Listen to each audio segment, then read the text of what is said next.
అదే RTV app వార్తల్ని క్షణాల్లో చదివే అవకాశం ఉంటుంది. ఒక న్యూస్ పేపర్, ఒక టెలివిజన్ ఛానల్ మీ చేతుల్లో ఎప్పుడూ ఉంటాయి. మేము సుమారుగా ఒక 30 సంవత్సరాల నుంచి మాలమానాడు ఆధ్వర్యంలో ఈ రాష్ట్రంలో ఎస్సీ వర్గీకరణ జరగకూడదని పోరాటం చేస్తున్నాము.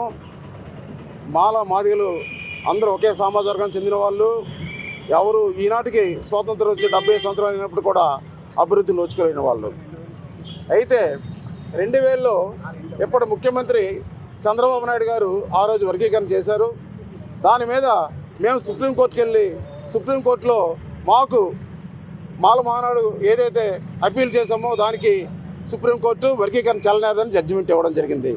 ఆ రోజు 5 కమిటీ సభ్యులు 5 కూడా ఈ మాలమానాడు ఏదైతే అప్పీల్ చేస్తుందో వర్గీకరణకి వ్యతిరేకంగా దాన్ని సమర్థించి వర్గీకరణ చెల్లనారు. ఎందుకంటే మాదిగలు ఎవరైనా ఈ సమాజంలో సమానులే, అంటరాని వాళ్ళు, ముట్టరాని వాళ్ళు, ఆర్థిక సామాజిక రంగాలలో అభివృద్ధి లేని వాళ్ళు అందరూ ఒకటే కాబట్టి వర్గీకరణ చేయనారదని చెప్పి వాళ్ళు జడ్జిమెంట్ ఇవ్వడం జరిగింది.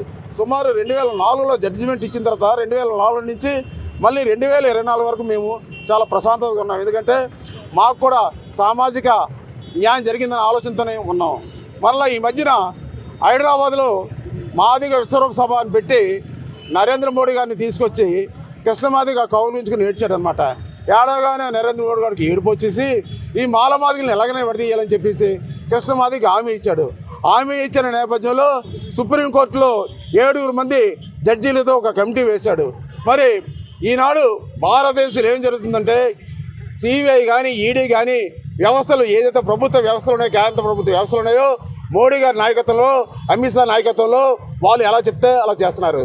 వీళ్ళు 7 ఏమైనా జడ్జిమెంట్ ఇచ్చారంటే ఓకే ఇది మా పరిధిలో కాదు, మేము ఏదైతే ఈ వర్గీకరణ ఉందో అవసరానికి మేము ఫేవర్గా ఉన్నాము, అయితే ఇది రాష్ట్ర పరిధిలో చేసుకోవాలి కాబట్టి రాష్ట్ర పరిధిలోకి ఇచ్చేశారు. అయితే చంద్రబాబు నాయుడికి మొట్టమొదటి నుంచి ఎస్సీ వర్గీకరణ అంటే చాలా ఇష్టం. ఎందుకంటే అతను రాజకీయ అధికారంకి వచ్చిన కాడి నుంచి మాదిగలు విడదీయాలని కుట్రతోనే ఉన్నాడు చంద్రబాబు నాయుడు.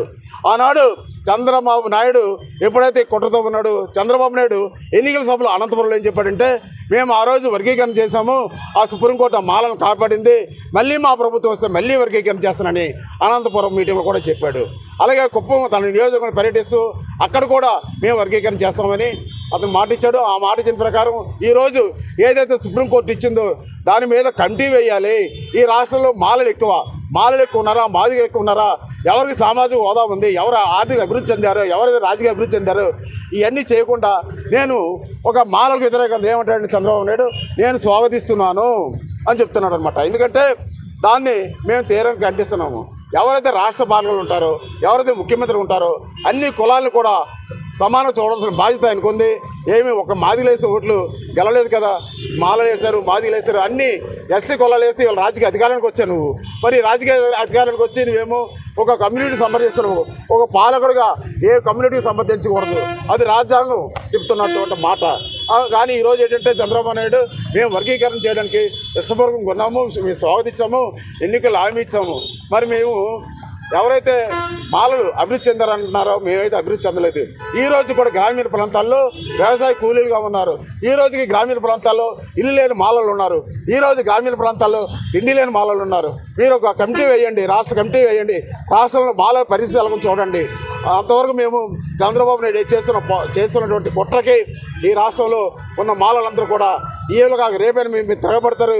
ఇది మళ్ళీ ఆ రోజు 2000లో నువ్వు వర్గీకరణ చేసావు, మరి 2004లో మూలు చెల్లించావు, నువ్వు అధికారానికి దూరం అయిపోయావు.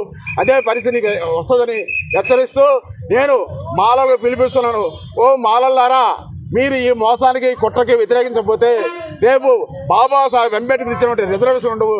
తద్వారా మనం ఆర్థికంగా, సామాజిక, రాజకీయంగా మెరుగుపడిపోతాను. ఈ సందర్భంగా హెచ్చరిస్తున్నాను. మరిన్ని వీడియోస్ కోసం ఛానల్ ని సబ్స్క్రైబ్ చేయండి. లేటెస్ట్ అప్డేట్స్ కోసం వాట్సాప్ ఛానల్ ని ఫాలో చేయండి.